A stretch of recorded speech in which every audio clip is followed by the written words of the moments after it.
This is the Seahawkers podcast. I'm your host, Brandon Schultz, and today I am joined by a good buddy of mine. He is the managing editor of Bama Roll. He is Brent Taylor.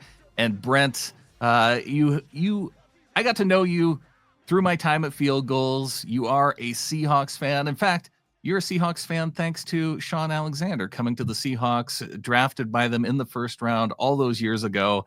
And ever since then, we've been talking Alabama football. How you doing, Brent? Hey, Brandon. I'm doing great. Yeah, it was always funny.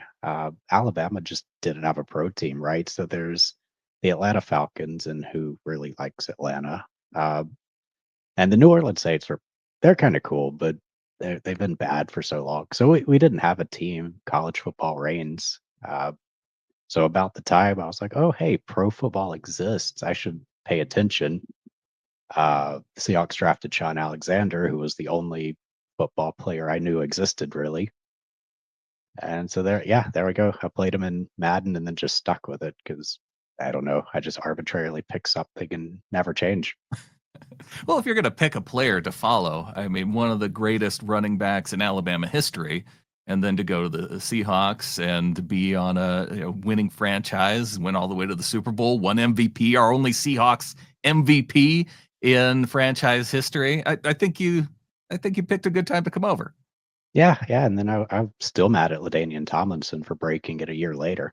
Right. That made me so mad. I know. Well, we got to have at least that record-breaking season for 1 year, but this year it could be an interesting season for Alabama players coming into the draft because Brent, there's potentially 3 players who could go in the first round, or maybe even shortly after that. There's one who's a little bit wild in terms of speculation that we'll get into as far as where he may or may not be drafted. But 3 players looking like early round players. And so I wanted to invite you on and get your thoughts, especially considering, Brent, one of these guys plays guard.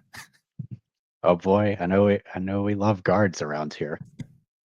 Well, it's kind of been a point of contention over these last few years about, could we just find a guard who's good, who plays guard and then can come into the NFL and then also play guard well. And Tyler Booker is one of those prospects who I suppose there may be some questions around him in terms of his athleticism, but a lot of that coming just from measurables in the combine. I'm curious to get your thoughts on that. Why don't we start there? Because as far as prospects go, a lot of times, a guy like Tyler Booker, we go, oh, okay, well, he's played in Alabama. We can see him play, and he ranks out high, and then comes some of the testing that is at the combine, and they go, oh, well, gosh, for a guy to run a 40-yard dash that slow, even though guards rarely run 40-yard dashes, that it seems to it knocks them down a little bit because of those athleticism scores. But before we get there, I want to take a moment and thank today's sponsor, bodyspec.com. You can go to bodyspec.com/Seahawkers. Are you ready to kickstart your fitness journey? Whether you're an athlete, a fitness enthusiast, or just getting back in shape, BodySpec has you covered. For less than the price of a haircut, you can access DEXA scans, the world's most accurate body composition scan. You want to truly understand what's going on with that body of yours? Well, right now we're offering an exclusive $10 discount on single scans. Just use the promo code SHP at checkout. Give it as a great gift or gift it to yourself. It costs well under $100. You and your loved ones deserve it. BodySpec DEXA scans focuses on the numbers that actually matter: your body composition, bone density, and overall health metrics. It's a powerful way to take charge of your well-being without the need for insurance or complicated procedures. And the best part, while BodySpec's competitors charge $150 or more for a single scan, you get this invaluable experience for way less than $100. You got to go check out the final price for yourself. You get a premium service at a fraction of the cost. Head on over to bodyspec.com/Seahawkers and use that promo code SHP. All right, Brent, let's talk Tyler Booker. And what have you seen from him during his time at Alabama? Yeah, so I think the combine testing, if you were surprised by it, you weren't really watching, right? Like we knew this was a thing. That's who he is, and that shows up. We all kind of expected that, and I do think he is overall a better athlete than that. Uh, the reason for that, if we kind of walk back the timeline a little, Booker was a actually a left tackle in high school, like most, most all good high school blocking linemen are. They all play left tackle. Right. But he was like in that 6'5", 305, 310 range. I thought he was going to be a legitimate tackle, right? Uh, Gets to Alabama, starts out at tackle. Then part of the way through his freshman season, he kind of starts supplanting the starting left guard. So he's rotating with a guy that's a junior multi-year starter, um, and ends up by the end of the season kind of taking the job over. Cool. You're like, okay, this guy jumped in as a freshman. Okay, he can play guard. Uh, but going into 2023, it was Nick Saban's last year. Uh, Bill O'Brien had been the offensive coordinator, and he moves on. And Saban kind of had a moment uh, where he's like, I'm annoyed at all these passing offenses, and we'd had a couple years with Bryce Young and just throwing past a lot of just high volume passing. So brought in an offensive coordinator that was very, very run focused. And all of a sudden, all five offensive linemen bulk up to like 350. Massive line. Everyone got all excited before the season, like, oh, they're all huge. They're going to be run blockers. And it was bad. The whole thing was bad. The whole season, we couldn't run. We couldn't pass block. It was just not good. Uh, so 2024 rolls around. Booker plays. He kind of drops back down. We have Kalen DeBoer as head coach, moving to that whatever offensive scheme we call this. I don't even know if fake air raid. I don't know what it is. Uh, but so they all dropped to like, okay, 330 pounds. Uh, and there was definitely improvement there. I saw like Booker kind of sped up. He started working a little more outside, getting downfield, and that was good to see. But I think that rapid over 2 to 3 years, right, from 310 to 350 to 330, I think he's still trying to figure out body type and all of that. Mm. So all of that to say, uh, I thought he was going to be a tackle. He's a pass blocker first. Uh, I thought he struggled throughout his whole career with like short yardage run blocking, but does a really good job of getting like more zone blocking, moving around a little bit to open a hole, but not necessarily winning that just leverage. I'm gonna push you back kind of thing, which isn't really what gets talked about. It's like, oh, he's big and he's mean, and it's like, yeah, he is in the open field, but short yardage, that's actually his worst trait. That's interesting because you would think based off of his size and some of the criticism is, well, if we're going to be this outside zone running team, do we want a guy who shows some of that slowness and speed? And I think that even just watching some of the Alabama, obviously he's done zone blocking, like he Mhm. can do it. It's but it's interesting then to hear you say that short yardage because it's a little bit opposite of what you'd expect for a big dude. Like those are the guy you just want to go forward, and especially in these last, gosh, couple seasons, Brent, you've seen us in short yardage situations. Like I kind of want a guy who could just go out there and help us get those 1 or 2 yards. I don't really care as much about the outside zone stuff because I think just about anybody can do well enough in that. Yeah, yeah. I mean, Alabama was mostly inside zone in 23, Mhm. and mostly more of like your gap scheme, power man blocking uh, in 24, which I thought Booker is best at inside zone. I think that's where he's most comfortable, what he does really, really well at. Outside zone, Yeah, it's fine. We did that a lot in 22 with Jahmyr Gibbs. Uh, but yeah, I mean, we basically 3 straight seasons of outside zone, then inside zone, then gap running. So he's done all of them, depending on which season you want to watch. Well, let's talk. I do want to come back to Booker a little bit, but let's talk about another guy who is ranked relatively high. And actually, he may be the highest ranked Alabama player coming into the draft, and that's Jihaad Campbell on the defensive side of the ball. And I've seen him talked about as high as the top 15, toward the end of the top 15, all the way toward the end of the first round. But everybody seems to agree that Jihaad Campbell's a first round talent. And he should be. I mean, I think this guy is I think the world of him. I think most of the draft community kind of jumped in on him late. There wasn't a lot of talk about him through most of last season up until probably December. It was like people started noticing. But last, and he was a first year starter, right? Like he had kind of rotated in for a year before that. Uh, but man, Campbell was awesome last year. That it was the type of awesome where it's okay, he's a linebacker, right? Like there's only so much impact that position can have. And he had more than you could think. Like that guy made the defense go. But that was it was really cool to see.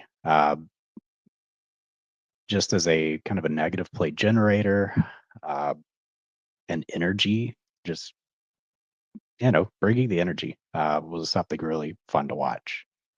Uh, and I know there's a lot of talk. They say, "Oh, he played edge, and he did start as an edge." Uh, I don't think that's where he needs to be. Uh, as a blitzing rusher, he's great. He can shoot gaps. He can move around. He's not big enough to just put on the edge like a Micah Parsons or whatever. Mm-hmm. But yeah, off-ball linebacker, modern, fast, tackling. I mean, he just does it all. I can't say enough. I'd pick him top 10 if I needed a linebacker whatsoever. Do the Seahawks need a linebacker? Because they have Tyrese Knight, they have Ernest Jones. Do you see a spot that if could you actually project the Seahawks drafting Jihaad Campbell if he's there at number 18? I don't know. That's a hard one, man. Right? I really like Ernest Jones, and I thought Tyrese Knight did a great job too. Yeah. Uh, and it's hard to say, oh yeah, let's get a third linebacker when Well, I you mean, know we traditionally need. in a 4-3 defense, teams would Yeah, have three, but and yeah, it yeah. just And I mean depends on that's if you see him in that role of do you see him because gosh, Boye Mafe, Derek Hall, they're in the final year of their rookie deals. I think both of them, right? And could could they be looking to then, those players are going to be kind of expensive to re-sign. We've seen yeah. a lot of those edge type outside linebackers get the $20 million a year deals, even I think for that level of player like Boye Mafe. So it I guess it wouldn't shock me then if the team's looking ahead a little bit. Um, I just don't know from watching it if he fits that type of mold as a linebacker. I think so. I think with McDonald's defense, it's very, uh, yeah, and, those guys can move around. It's kind of, the chess piece type of guy, right? He's kind of linebacker sized, maybe can rush at times. Maybe he could even play a little bit of nickel here and there, right? And I think that's a good fit. Uh, the overall strategy of, oh, should we get a linebacker instead of this guard? Right. Right. Like I think Campbell's a leagues better as a linebacker than Tyler Booker is as a guard, Sure.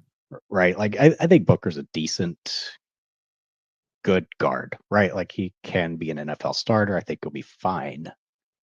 I think Campbell's like star level linebacker. So yeah, I'd be excited if he's there at 18, right? Like I'd be pumped, All right. but I'd also be angry that the offensive line's still bad. There's still the second round. I mean, you There's still you the second give round. yourself a day of hope to be like, well, maybe they'll address it in the second round. And I don't know. Do they have any other linemen that out of Alabama that we can even be interested in? It doesn't look like it.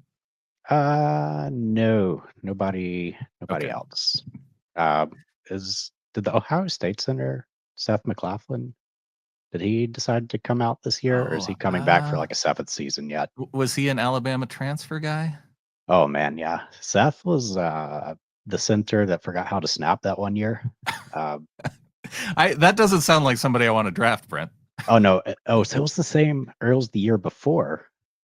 Seattle got Connor Williams, and so Okay. I went back to back years with the same thing. I was like, what is happening with my life right now? Yeah, Seth McLaughlin. He's a senior this year.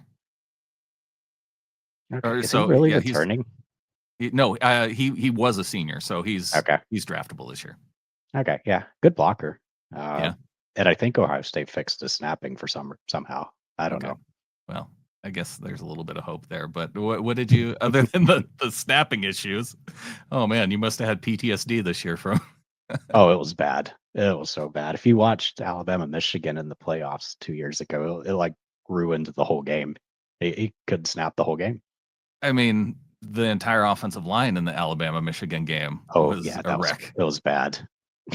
It, I mean, it it was takes bad. us to Milroe because Jalen Milroe, when I was watching quarterback tape, that was one of the first ones that I plugged in because it was like, oh, Mhm. I want to see what Jalen Milroe did against Michigan. And I may have watched that game when it was live, but wanted to go back and at least reacquaint myself with it. And that's the one that I started with. And I was like, oh my gosh, there's no way that we can draft Jalen Milroe. But a lot of it, I think, had to do with the offensive line. And then you go and you watch some of his games from this year, apart from Mhm. the Oklahoma game, uh, where Oh man. the Oklahoma game was really bad. But he had some plays this season, and where at times Jalen Milroe, if you look at him, you could tell me he's one of the he, he could be the number 2 quarterback off the board. Like if you just look at the right plays and you look at the athleticism part and you go, you're like, this guy can kind of play like Lamar Jackson at times. And then you look at some of the other plays and you're like, I don't know if this guy should be drafted in the first 4 rounds. So he's a really intriguing prospect this year. Oh man. Milroe is a roller coaster. Alabama fans are even more divided on him, I think, than the general NFL kind of draft grouping, right? Alabama fans are pretty upset about the way the last 2 seasons have gone, Yeah. uh, but with a Higher big contingent. expectations? Is that he just didn't live up to the Yeah, expectations yeah, or 12-0, man. yeah. 12-0 or bust. But or 13, 14-0, 15-0, however many games there are now. It's ridiculous. Right. But uh, he's a tough one because at times you watch and you're like, oh, when he plays LSU, you're like that's Cam Newton come again. Like this is a number one overall pick. That I have thought that at times. I've watched him through like probably the early half of this last season and thought this guy's going to go number one overall. Yeah. And then Tennessee happened, and then Oklahoma happened, and then Michigan number two happened. And you're like, is he going to get drafted? Yeah. I don't know. Um, but the fascinating thing about him is in 23, uh, by far his biggest issue kind of stemmed from the offensive line problems, right? Alabama's O line in 23 was awful, absolutely awful. And he spent a lot of time and a lot of pressure. But when he wasn't, he didn't handle that well either. Mm. A lot of bailing on pockets, just running, uh, just didn't handle blitz as well at all either. And I thought that was by far his biggest problem. Uh, Coming into 2024, we saw a whole lot of like intentional improvement there. We started seeing him identifying blitzes, hitting curls right behind those blitzes, making throws as people were hitting him. And for some reason, his accuracy just trailed off, while a lot of the mental processing improved by a lot. He just started missing, and he didn't really do that in 23. He was generally accurate, just made a lot of dumb decisions. Mm. And then 24, it was like it flipped. It was like, okay, now he's got the pocket presence down a lot better. He's showing a lot of like professional type improvement, and now he's just airmailing stuff and for no reason. Yeah, you're an Oklahoma fan. You saw that game. It was like what? Like, Well, the funny thing is that the very first throw of the Oklahoma game, like he nails a pass down the seam, and like it's a big play, the very first play. And I'm mhm. like, well, what's going to be so bad about this? Like, this is starting out awesome. Yeah, yeah. And that was about it. I think that was his last positive throw in that game. I know. Oh, that was so bad. It's just like you'd see him, and he takes the snap, and he looks, and he finds the guy, and then the ball just doesn't get there right, and you're like, why did this happen? Um, I think it is almost fully mental for him. Uh, it seemed like when those games happened, it would be the whole game. It would just spiral, right? So like something would go wrong, and then it would just kind of compound on itself. Yeah. Uh, and I think he just struggled with that, and I don't know if that is like that level of kind of the mental aspect of things, how you fix that, or maybe it's easily fixable. Sometimes being at Alabama just does that to people, right? Like uh, it did that to all of our kickers for 15 years. Yeah.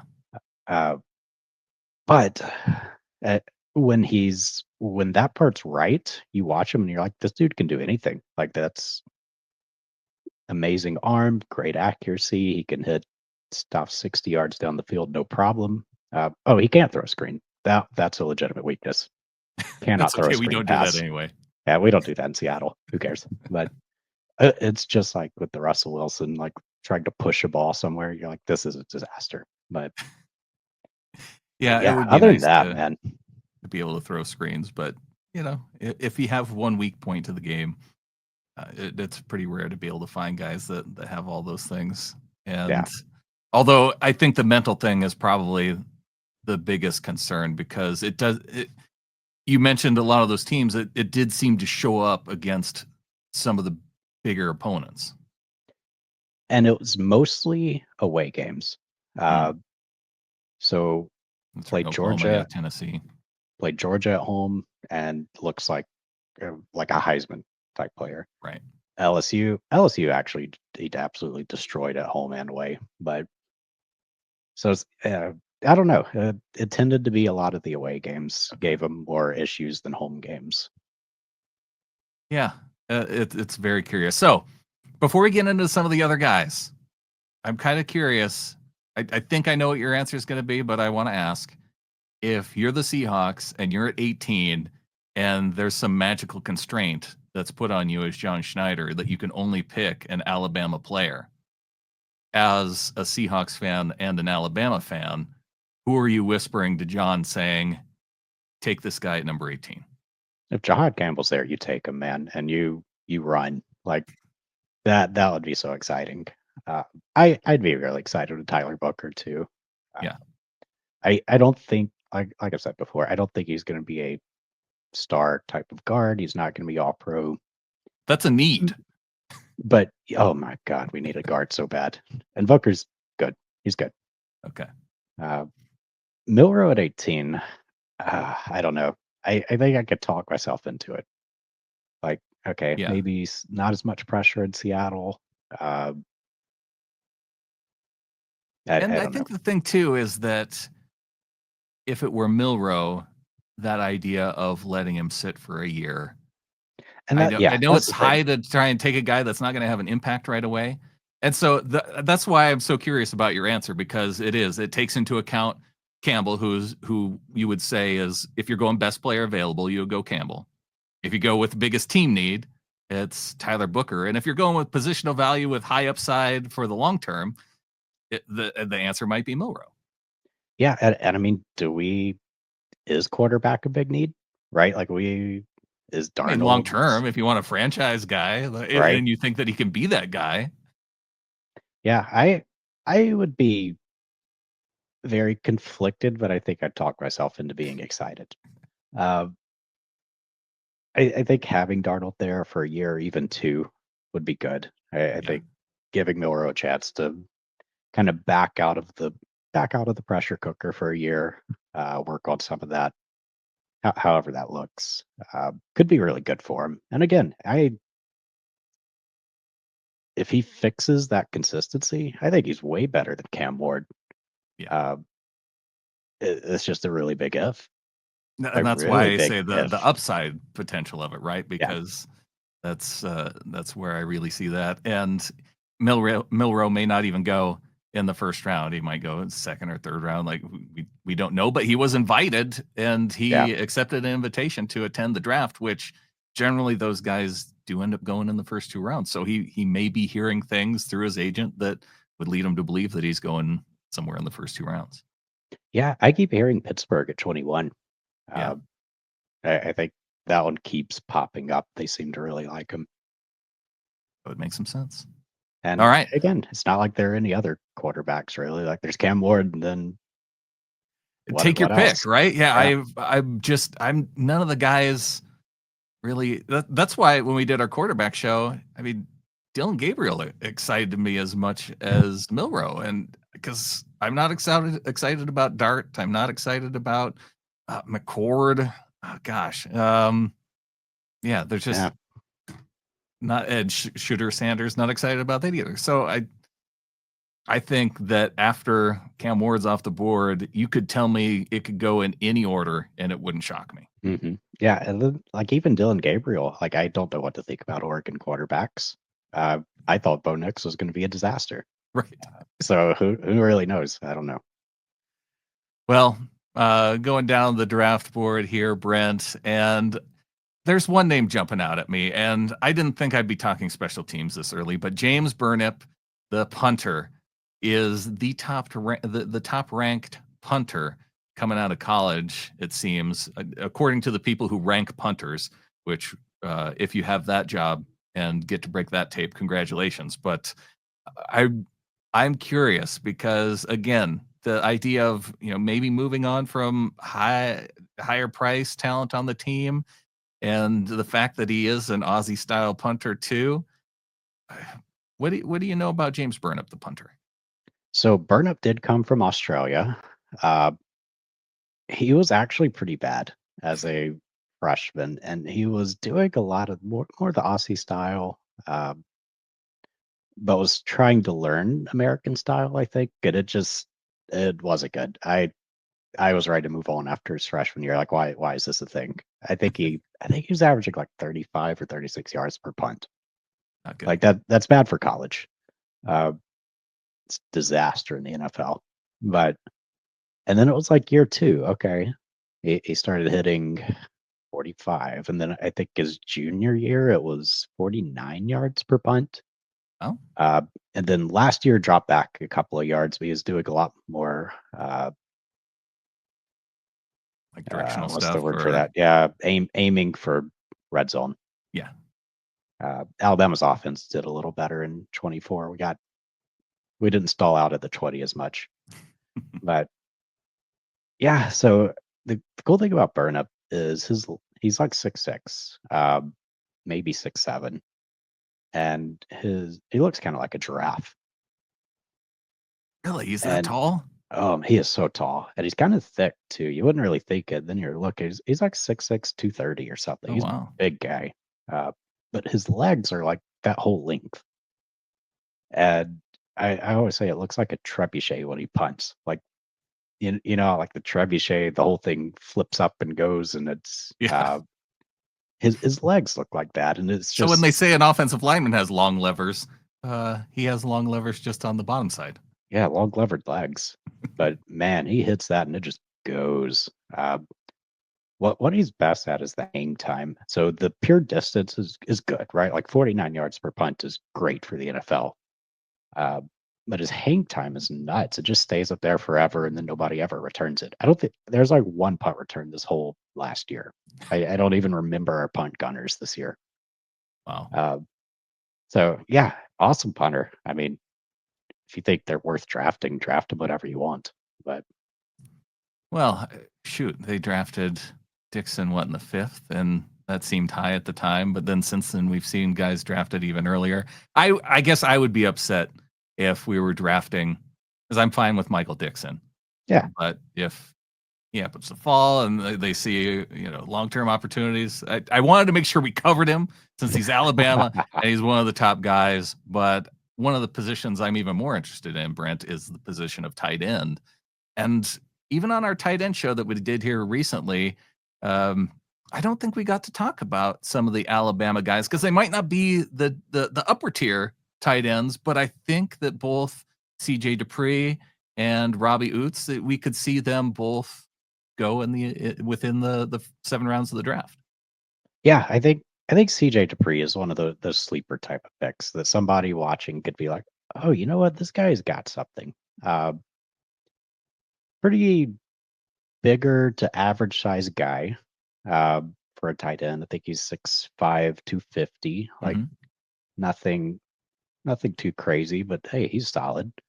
Uh, but going back, so he actually transferred from North Carolina, I believe, a couple years ago, and he had a cool highlight coming in from North Carolina as a freshman, where I think he had one that was a one-handed catch in the end zone. You're like, okay, that's cool. And then he had one hurdling a guy. Uh, so he's got like this athleticism to him that shows out after the catch quite often, uh, where maybe he's hurdled a guy at Alabama, I think a couple of times, and a lot of times it's like right as he's going out of bounds. So it never really makes a highlight play, but you see it like the way he moves. You're like, this dude's a legitimate athlete. Yeah.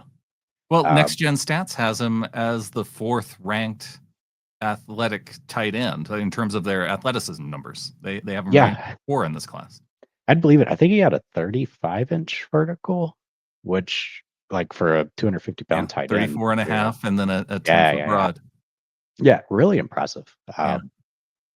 He's got good hands, uh, decent enough speed, but that like jumping and kind of short area explosiveness is actually really really impressive to me. So I think he's the kind of guy that, as a pass catcher, like Alabama didn't throw the ball to tight ends Right. for the last 20 years. It's a running joke that, like, we have a secret page in the playbook for tight ends that Lane Kiffin's been hiding for like 15 years now. But there's just not much volume. So he's a decent blocker, not amazing. Uh, but I think he'd be a legitimate NFL pass catching and decent blocker. Yeah, So and he's an that short interesting one to area watch. speed that you mentioned, it shows up in his 10-yard split. He was 156 in his 10-yard split. The 40 time was 4.7. So, um, yeah, some good numbers there too. Yeah, I think so. And I think they're talking about him like fifth to seventh round. Okay. I think fifth round's great. I wouldn't even be mad as a fourth rounder. Like, I think he could be that good. Yeah. Okay. So normal tight end range for a guy who is not one of the elite guys. So that would Yep. be the one to watch. And then Robbie Oots, maybe. I don't know. I didn't want to be mean and say that he's on the undrafted side, but I do feel like he's ranked lower Probably than undrafted. okay. Yeah, so Robbie Oots, I think he had like 4 catches in 4 years as a starter. Uh, I'm Catch per year. prob- probably exaggerating, but that's about right. Okay. Uh, he is built like a bowling ball with no neck. Uh, I think one analyst, I think it was Lance Seiling, uh, one of them said he's like a iron worker with a squat rack in his garage. Okay. Either way, he looks funny. Like, he does not look like a normal football player. He is just rocked up, a big guy. Kind of shorter, 6'2", 6'3" ish. Alabama listed him as 265, I think. Yeah. I think they were trimming him down on the official roster a bit. Yeah, I I think think his he's played combine closer weight to, says 274, I think. yeah, I'd believe 275, 280-ish. Um, he's a big guy. Funny enough, when he caught the ball, he just dragged people. Very, very few catches, but when he did, like, he was getting some yards. Like, some way or another, he was getting those yards. Hey, if And you that only was always catch a few passes, you want to make the most of them.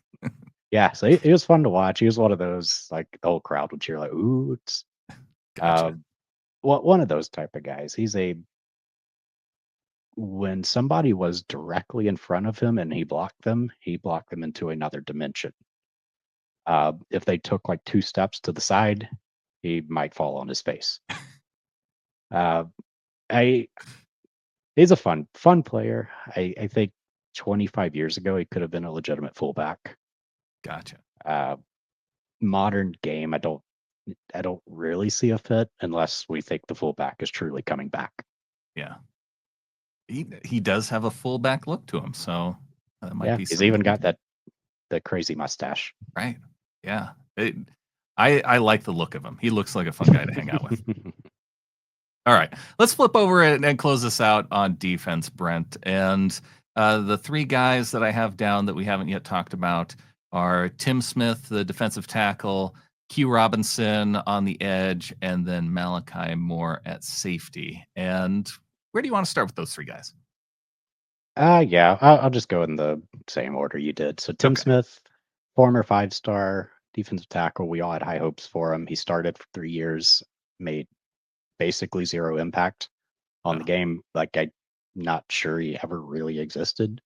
Uh, I think he was in right. He didn't really have bad plays. Like there weren't moments where you're like, oh no, Tim Smith messed up. Uh, I think he also just never really made plays.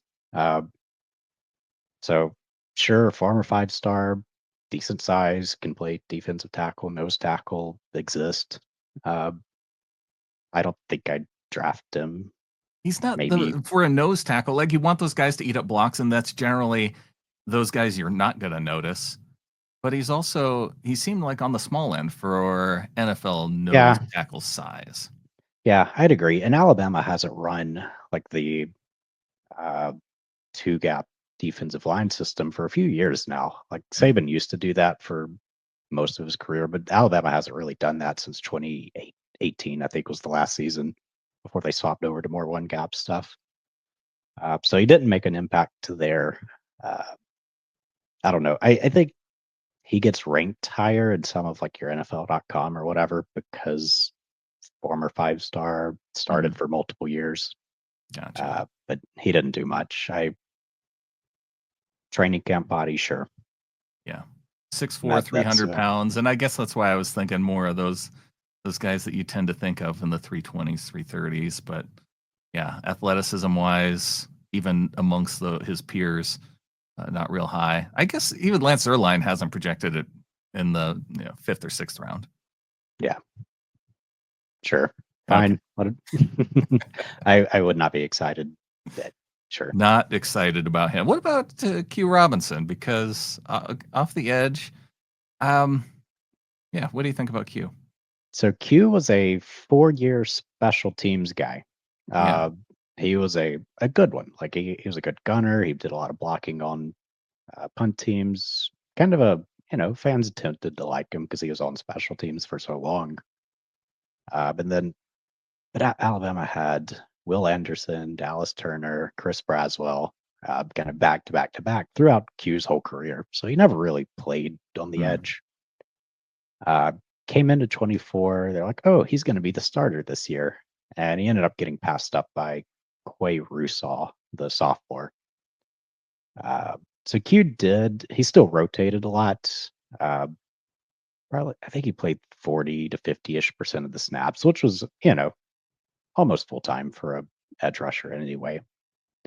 Uh, Decent speed rush. I think he's 6'5", 230-ish, kind of tall and light, tall and lean, I guess. Hmm. pretty quick for a step. He could time stuff and got a few sacks. Uh, but that's kind of it. He's more of a one trick speed rusher right on the edge. I wouldn't expect him to be a guy that can full time like, oh, we're gonna shed blocks or play linebacker or hold up on the line. Uh, he can do a third down speed rush. So if you're like, oh, this could be a sixth round guy, special teamer, come in and third down packages sometimes. Cool. Yeah, now I know why you guys are so high on Jihaad Campbell. It sounds like he didn't have anybody exciting on defense. Wait, there's some young Of guys the, I coming guess, up. of the guys coming into Yeah, the draft, yeah. Alabama's Malachi Moore pass was rush the was the third one though. yeah. So Malachi Moore had an interesting career. He's 5-year starter. Was a Right. freshman All American. Uh, was kind of awesome as a freshman. He showed up. Nobody expected him to start. He beat out Brian Branch for the Really? starting nickel spot. Yeah, against my wishes at the time. Oh man, I love Brian Branch. I I know. I was think that was the last time that we talked was that year of Bryce Young and Brian, because that was the same year Brian Branch got drafted, right? Yeah, I believe so. Yeah. I was so mad Branch dropped like he did. I was like, all the whole NFL is Yeah. You stupid. wanted him This in the is first dumb. round. I would have taken him top 5. Yeah. But anyway, so he actually passed up Brian Branch because Branch got COVID that year. Oh. And then Malachi Moore held the job and he did great and he made like a couple of game saving interceptions. Uh, Following year, Branch actually passed him back. So Malachi Moore kind of like disappeared and was the dime back for 2 seasons. Kind of struggled with he'd get on the field and get overpowered some way or another. Somebody'd block him and he'd kind of go rolling somewhere, get bowled over on a tackle. Uh, we were all kind of frustrated at him. Like, why is this guy still here? But 23, he got the full time job back and moved to safety instead of nickel. Hmm. Uh, and really showed out. Like he played really well as a senior that year. Team captain Uh, that year too. yeah. And then kind of surprised us and returned in 24. I expected him to go pro last year. I thought it was somewhat of a disappointing season for him. He still had good moments, but he had some bad moments as far as almost like leadership on field kind of things. Hmm. Getting mad at teammates, mad at coaches. Uh, I didn't think he handled losing some of our games very well, uh, but which is fair. You could view He's that as a good thing or a bad thing. right, which is fair too, right? Like we're used to Alabama winning a lot, and now we lost 4 games in his 5th year that he didn't have to return for. Yeah. Uh, anyway, Malachi Moore he improved his physicality and tackling over the years. Uh, Biggest thing is he's just speed limited. Hmm. Like it's just not there. He's smart coverage guy, decent tackler now. And we kind of masked that as a safety, but I I worry about him NFL wise, just on speed. Gotcha. Well, we have covered everybody that I had down to talk about. Brent, is there anybody you brought up one of the transfer guys, the Ohio State center? Are there any transfer guys that you watched at Alabama and then transferred away that you go, oh, I liked what I saw from him at Alabama. He's coming out in the draft this year, or he might just be an interesting player to watch for. Yeah, I want to. Yeah, shout out to Ja'Cory Brooks, Louisville receiver. So Brooks was a 5-star athlete. I think he's like 6'2", 205-ish, bigger receiver. Uh, had a game-winning catch or game-tying catch, I guess, against Auburn a couple years ago as a freshman with Bryce Young. Uh, Really cool catch. And then we were all like, okay, this guy's ascending. He's going to be the next superstar. Uh, and it just never quite materialized. He played more the next year, made some good catches, had some bad drops, uh, and then just kind of found himself on the bench, and we couldn't figure out why. Uh, but he moved on to Louisville and had Oh gosh, like a 1,200-yard season, I think. Uh, Is he Shuck's top target then? Probably. Yeah. Yeah. All right. But, he's like 6'2", 6'3", has really good ability to make like the over the shoulder or high point catches, and then is surprisingly good with the ball in his hands and like screens. You're like, oh, why is this 6'3" guy juking? But he can do it really well. It's kind of cool to watch. He had some issues with just like your concentration drops, and I think that killed him at Alabama. But I think he's a really cool player that could be good. I don't know where they're projecting him though. Yeah, I was just trying to pull that up while we were talking to see if he. I don't think I see him high on the list, but 1,200 yards. You would think that a guy like Ja'Cory Brooks. Um, yeah, they have him. Oh, I guess he did not test very well. They're ranked 49th among receivers in terms of Ooh, athleticism. Those are generally guys John Schneider does not draft. yeah, he get a bad 40 or something. Yeah, it doesn't have his time down here, but Okay. yeah, they have him as a priority free agent Okay. possibility. Yeah. I mean, hey, if you grab him into the draft or free agent, you're like, Yeah, this former 5-star guy might could do something cool. we'll Had never a know. big time catch in a Iron Bowl one time. Yeah. Yeah.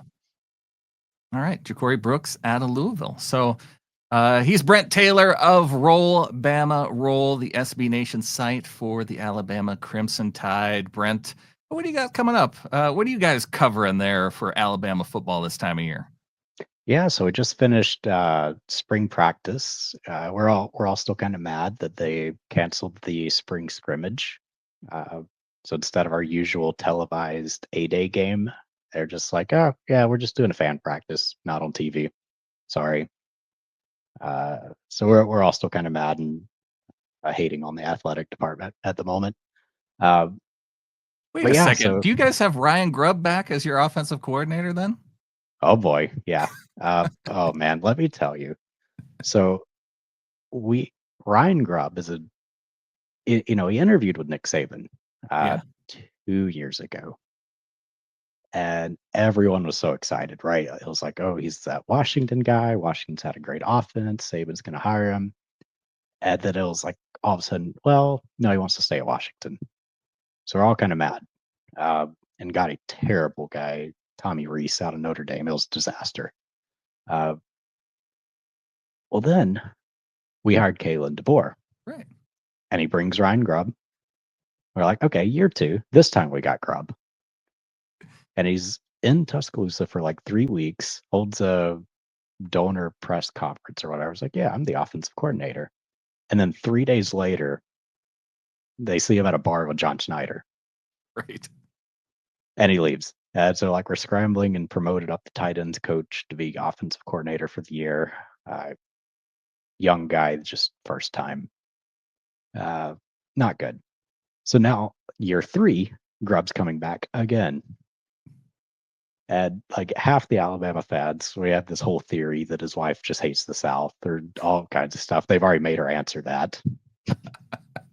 It's ridiculous. But anyway, everyone's all excited now. Like, oh yeah, we finally got the OC we wanted. This is the guy. And I'm sitting here like, I just watched what happened in Seattle. I want none of this again. Like I don't know I why. can Like this understand is why you would have some hesitation. I still think that Ryan Grubb can be a good offensive coordinator for college football. So yeah. I, I I mean, think he that's did what it you have once. to hang your hopes on, right? I sure hope so. I sure hope it was just a college to NFL thing and not a I don't know. I don't even know. What a wild But position to be in, though, as an Alabama fan and a Seahawks fan. so yeah, that's another piece. I'm probably a few weeks out on. I've been slowly piecing together stuff like from old field goals articles and a few Yeah. other people I'm waiting on like some interview responses back from of like, yeah, this was actually a disaster last year, and this is what we're getting into. Well, Uh, all the best to you, Brent. I I'm not a huge Alabama fan, so I can't say that I'm like particularly rooting for, but I root for you as a friend of the show, especially. And I'm one of our members of the flock at getintheflock.com. I really want to thank you, Brent, for being a part of our crew and our group, and then also helping us break down Alabama players. So yeah, this was fun. Yeah. Thanks. Everyone join the Discord. I always like when I get a notification out of the blue, because I don't really check Discord, but every so often it'll be like, oh, Golden Hawk. We got to. I know who to tag when we're talking Alabama guys. Like, oh no, what happened? What Alabama player are we going with? He's Brent Taylor. Check him out. Roll, Bama Roll. And Brent, I think with that, there's only one thing left to say. Go Hawks. Go Hawks.